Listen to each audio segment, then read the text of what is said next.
review the Monkees album Pull It. It was released in 1987, and I have no idea how to say the producer's name, but I'm going to try. It was produced by Roger Bacherium. Probably butchered that, so sorry. So yeah, this is a three-person Monkees album. You have Mickey, Peter, and Davey. They're basically just singing on it. I think Peter plays guitar on his song that he wrote. There's only two originals on it, one by Peter, one by Davey. Yes, they took a long break, took pretty much the whole 70s off, and then I think like reruns of the show on MTV kind of made them popular again or something, so they got back together and did this. Most people tend to just bash this album pretty relentlessly. The album cover is pretty terrible. It's, you know, this is one of those album covers that's like so bad that it's good. So yeah, it's pretty funny, but terrible album cover. The album itself is just really 80s. That could like basically just be the whole review. Like if you're not into late 80s production, you're gonna hate this album because it just sounds like the late 80s. So this is my second least listened to Monkees album. I don't remember when I bought it, but I bought this on eBay. This was the cheapest copy I could find, and it's actually not open. And I was like, yeah, I'm not going to open it. I'm just going to leave it sealed. Eventually, I would like to find a copy that is open so I can listen to it, but not in a huge hurry to do that because I don't love this album. Also, I don't hate it as much as most people do. I think there are a few good songs on here, but it's not a very good album, and I don't really have the urge to put this on very often. The album opens with Heart and Soul by Simon Byrne and Andrew Howe. This song's sung by Mickey. I think this is a good opener. One of the better songs on the album, really. It's catchy. It's got a good vocal from Mickey. Not really much else to say about it, but I do enjoy that one. The second track, Whole Wide World, by Eric Golden. I'm probably going to say some of these songwriters' names wrong too, so I apologize for that. This one's sung by Mickey. It's not a horrible song. It's catchy. Mickey's performance is good. Just really 80s sounding. The drums on a lot of these songs are just really obnoxious. They're just like really booming and reverby and just like I don't mind it a whole bunch, but I'm just like listening to it. I'm like, damn, those drums are just like up there. The third track, Long Way Home, is by Dick Eastman and Bobby Hart. This one sung by Davey. Kind of cheesy ballad, very 80s sounding backing, but I do like this one. I think Davey's vocal's good. I think it's a catchy song. Drums are really obnoxious, but I do like that one. The fourth track, Secret Heart, is by Brian Fairweather and Martin Page. This one's sung by Mickey. I don't know, the background music for it's kind of ridiculous sounding just with all the like stuff, but it's pretty entertaining for that. Kind of a cheesy song, but it is kind of catchy, so I don't mind that one. The fifth track, Getting In, is Peter Tork's song, sung by him. Weird vocal, and the whole song is just weird in general, but that to me kind of makes it the best song on here in some ways because it's the only one that seems like it's really trying to do something kind of different. It kind of seems like there was the most effort put into it in a way, like writing-wise, or just like, I don't know, it's like the only thing that's not just trying to be like a catchy pop song on here. The music part to it's really weird. I showed it to my cousin once and he was like, this sounds like an 80s like workout video.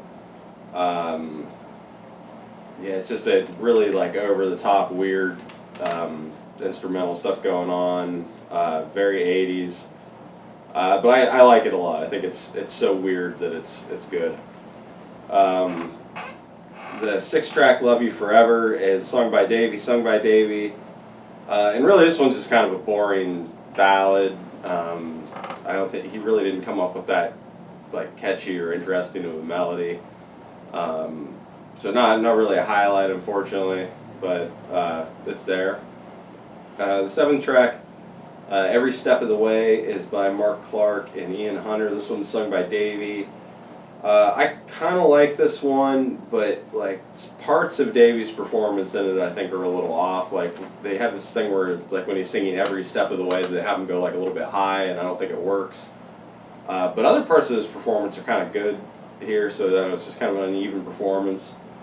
Um, it's got this like cheesy sax solo that I feel like was in a lot of stuff around that era. Um, but yeah, I don't know. I kind of like this one, but it's not great.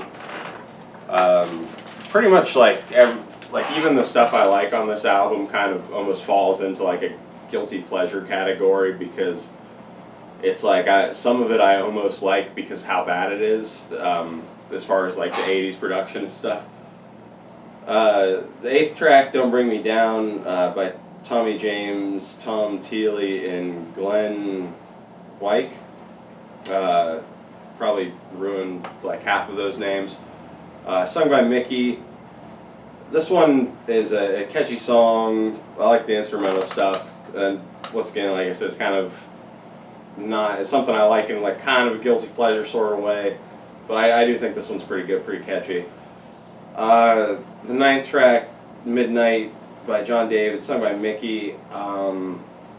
This one, I kind of like this one too. It's interesting, like the instrumental stuff kind of like sounds darker, which I guess is the purpose since the song's called Midnight, but it's still got that like really obnoxious, just 80s sheen to it, so I don't know, it's something that sounds like it could be on like a TV show. But I think Mickey's performance is pretty good, decently catchy song. The 10th track, "She's Moving In With Rico" by Eddie Howe. This one, sung by Davey, really cheesy lyrically, but I don't really mind it because it's kind of catchy and kind of funny with how cheesy it is. The 11th track, "Since You Went Away" by Michael Levin, sung by Peter. This is basically like their, I think, attempt to do an '80s Andrew Griselda. It's kind of a goofy novelty track with Peter kind of singing in his goofy voice and kind of funny lyrics. It's kind of entertaining, but it's not something that I could like qualify as good. Then the 12th and final track, "Counting on You" by Alan Green, sung by Davey. It's got this really cheesy counting thing in the lyrics that I hate, and really just kind of a boring, lackluster closer. So yeah, the Monkees pull it. Not their best album at all. Pretty close to the bottom. So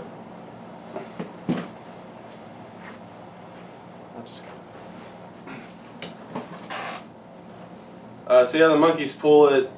Not a great album.